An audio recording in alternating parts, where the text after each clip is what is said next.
اهلا وسهلا بكم في فيديو جديد مع منجز. ايه الاخبار يا جماعه؟ النهارده محضر لكم مفاجاه جامده جدا. لا مش العلبه دي ليها قصه لوحديها. النهارده نشوف مع بعض مفاجاه قويه لولاعه من الولاعات الممتازه، واستعدوا معايا 3 2 1.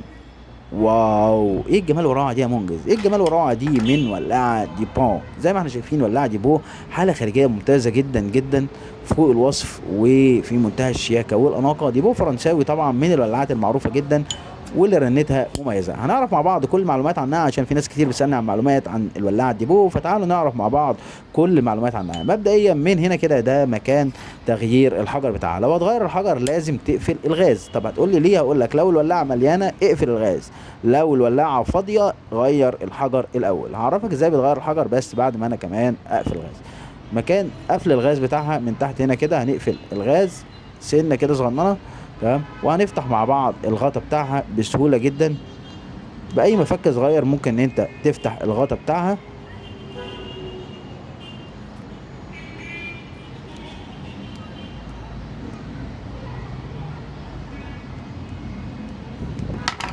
باي مفك صغير كده تقدر ان انت تفتح الغطا بتاعها. فتحنا الغطا، وما تنساش يكون جنبك علبة صغيرة عشان تحط فيها الغطا، لان لو ضاع قطع غياره قليلة جدا.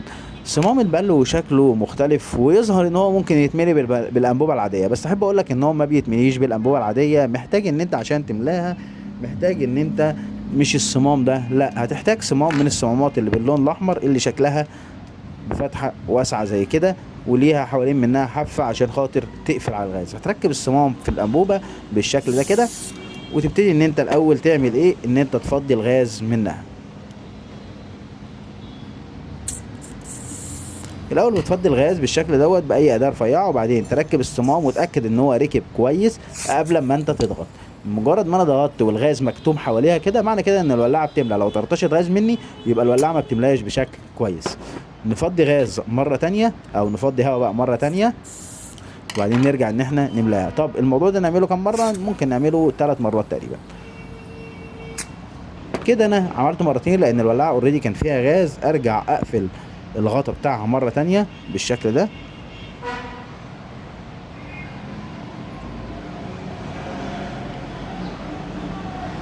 بعد ما قفلت الغطا بتاعها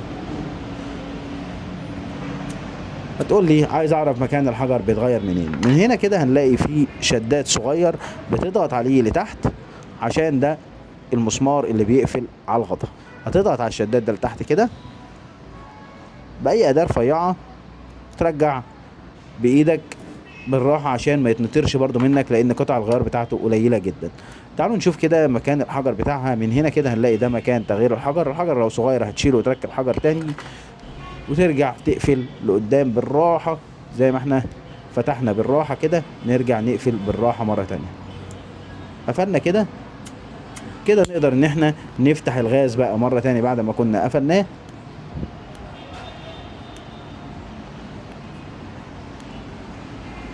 احنا قلنا هنستخدم اداه رفيعه، انا عشان كده بربي ضوافري في الموضوع ده، عشان الناس اللي بتقول لي اصل ضوافرك طويله ليه، انا مش دكتور يا جماعه. يفتح الغاز بقى يا عم منجز. كده احنا فتحنا الغاز. ابعد الانبوبه يا عم منجز لا نولع كلنا.